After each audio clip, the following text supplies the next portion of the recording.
హైదరాబాద్ పాతబస్తీ లాల్ దర్వాజా సింహవాహిని శ్రీ మహంకాళి అమ్మవారి 117వ వార్షిక బోనాల బ్రహ్మోత్సవాలను జూలై 11వ తేదీ నుండి అత్యంత వైభవంగా నిర్వహించుటకు దేవాలయ కమిటీ అన్ని ఏర్పాట్లు చేస్తుందని ఆలయ కమిటీ చైర్మన్ బి మారుతి యాదవ్ తెలిపారు.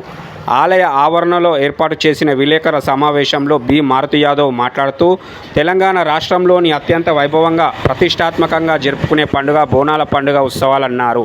మరియు లాల్ దర్వాజా సింహవాహిని శ్రీ మహంకాళి దేవాలయ కమిటీ ఆధ్వర్యంలో ఆలయంలో ప్రత్యేక పూజలు నిర్వహించి పెద్ద ఎత్తున ఊరేగింపుగా ఢిల్లీకి బయలుదేరనున్నామన్నారు. దేశ రాజధాని ఢిల్లీలోని తెలంగాణ భవన్లో 3 రోజుల పాటు 11వ వార్షిక బోనాల ఉత్సవాలను జూన్ 30, జూలై 1, 2 తేదీల్లో ఘనంగా నిర్వహిస్తామన్నారు.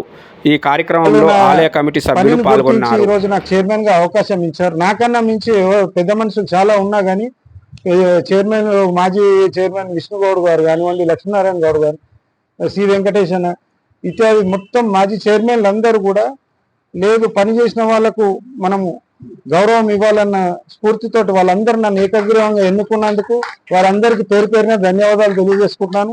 ఇంకెవరైనా పేరు నేను రాకపోతే మన్నించండి. కాకపోతే ఈసారి బోనాలు మాత్రం తెలంగాణ రాష్ట్ర పండుగ ఏది ఉందో మనం చూపెట్టాలి. అలాగే రాష్ట్ర ప్రభుత్వం కూడా మనకు అన్ని విధాల సహకారం అందిస్తుందని చెప్పారు. సో ఎలాంటి పొరపాట్లు జరిగినా ఏదున్నా మీరు మా దృష్టికి తీసుకురావాలి. అలాగే ఒక కంప్లైంట్ బాక్స్ కూడా ఏర్పాటు చేస్తున్నాను. భక్తులకు కానీ ఎవరికి ఇబ్బంది కలిగినా అక్కడ రిపోర్ట్ చేస్తే ఇమీడియట్లీ మేము దాన్ని కరెక్ట్ చేసుకోగలుగుతాము. సో ఈ సంవత్సరము పాత్రికేయ మిత్రుల్ని కోరుకునేది అంటే మీ వంతు పాత్ర మీరు చాలా ఘనంగా పోషించాలి. దానికి రిక్వెస్ట్ చేస్తున్నాం. Thank you very much. మిత్రులందరికీ స్వాగతం.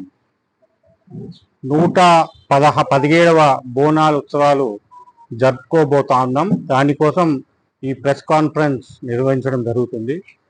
నూతనంగా ఏకగ్రీవంగా ఎన్నుకోబడ్డటువంటి మారుతి యాదవ్ గారు, అదేవిధంగా అందరు కమిటీ సభ్యులు, అదేవిధంగా మన గౌరవ సలహాదారులు అందరి సమక్షంలో ఈ ఉత్సవాలు ఘనంగా నిర్వహించడానికి అన్ని ఏర్పాట్లు చేయడం జరిగింది. సో మిగతా విషయాలన్నీ కూడా మారుతి యాదవ్ గారు మీకు వివరిస్తారు.